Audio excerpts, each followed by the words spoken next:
Welcome again, students. I am Sudipto Karmakar, Assistant Professor of Physics, Department of Basic Science and Humanities, SVST. In today's class, we are going to establish Rayleigh Jeans law of radiation from Planck's law of radiation. So let's start. So what do we have in Planck's law of radiation? According to Planck's law of radiation,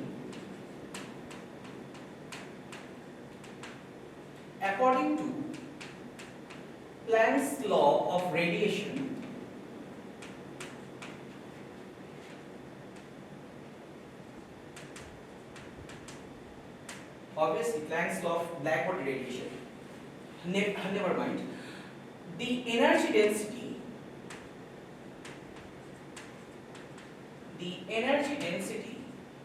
of black body radiation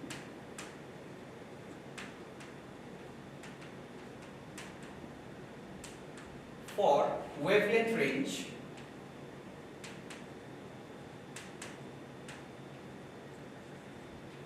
lambda 2 lambda plus d lambda, it is given by E lambda d lambda. It is equals to 8 pi hc by lambda to the power 5 into 1 by e to the power hc by lambda kt minus 1 d lambda. So this is our first equation. So this is the mathematical representation for black body radiation according to Planck's law. Okay, now look at this mathematical expression. What do we have here? We have h. This small h is nothing but Planck's constant.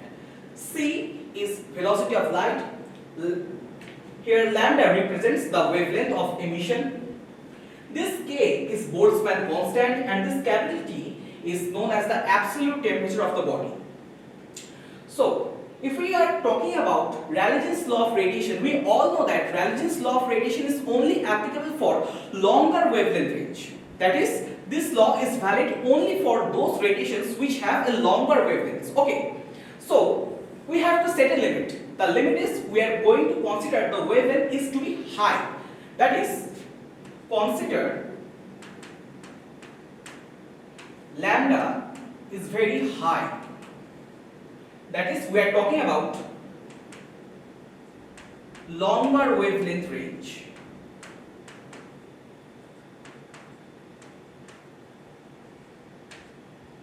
And we also consider that the absolute temperature of the body is also high. That is, higher temperature.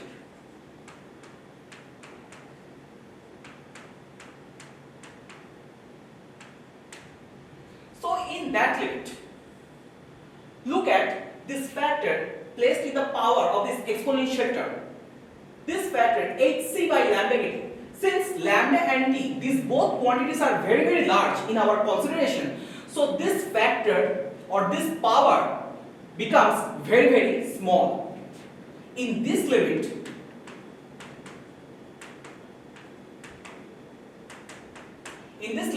this particular quantity hc by lambda kt, hc by lambda kt, this particular term becomes very small.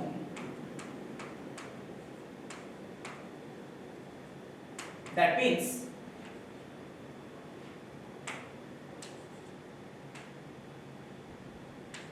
hc by lambda kt, it is much less than 1. So here hc by lambda kt, this power is very small than 1. So this exponential term can be expanded in E series. Therefore, e to the power hc by lambda kt, I can expand this term into the infinite series, that is exponential series. Okay, so the first term is 1, the second term is the power itself, that is hc by lambda kt. The third term is 1 by 2 factorial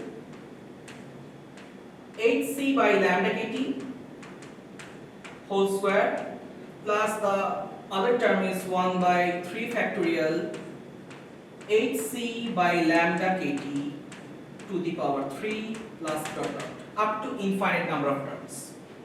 And since we all know that this particular term hc by lambda kt is very small under our consideration, so we can neglect the higher order terms because they do not contribute much amount of accuracy in our result. Okay, so e to the power hc by lambda kt, it is nearly equals to the first term itself, that is 1 plus hc by lambda kt.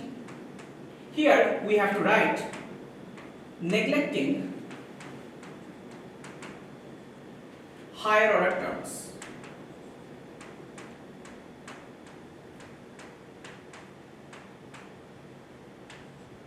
Okay, neglecting the higher order terms. So this is our equation number 2, I guess. So if we substitute the expression of e to the power hc by lambda kt, that is equals to 1 plus hc by lambda kt in our equation number 1 over here. So what do we get? So from equation 1 and from equation 2 we get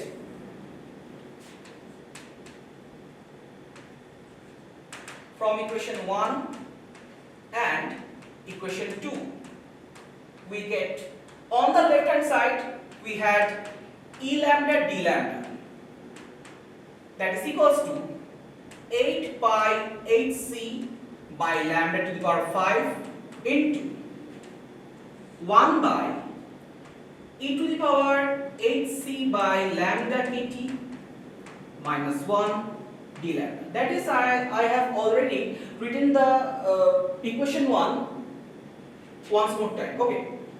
So if I substitute in the position of e to the power hc by lambda kt, that is 1 plus hc by lambda kt, here what do you get? That is equals to lambda e lambda d lambda, that is equals to 8 pi hc by lambda to the power 5 into 1 by e to the power hc by lambda kt, that is nearly equals to 1 plus hc by lambda kt under our limit of consideration, that is lambda, and capital T is very large enough. So this particular term can be written as 1 plus hc by lambda kt minus 1. Here we have to write that since e to the power hc by lambda kt, it is nearly equals to 1 plus hc by lambda kt. I have just only substituted this particular value over here. Okay. Oh, and obviously there is a d lambda term.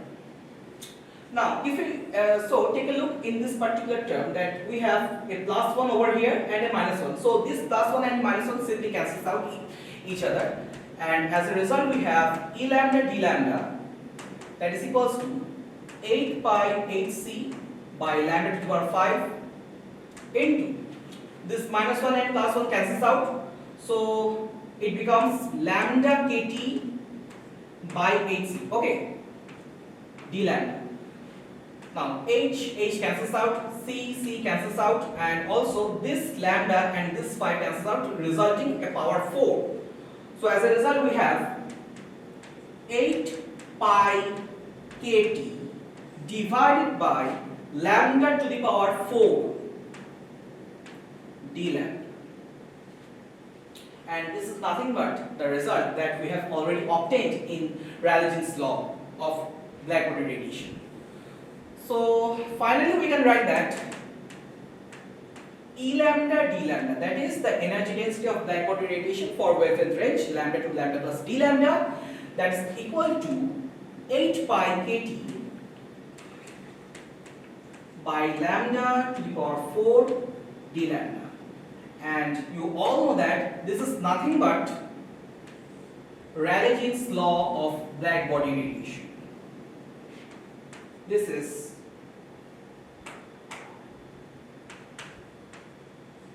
Rayleigh Jeans law of black body radiation.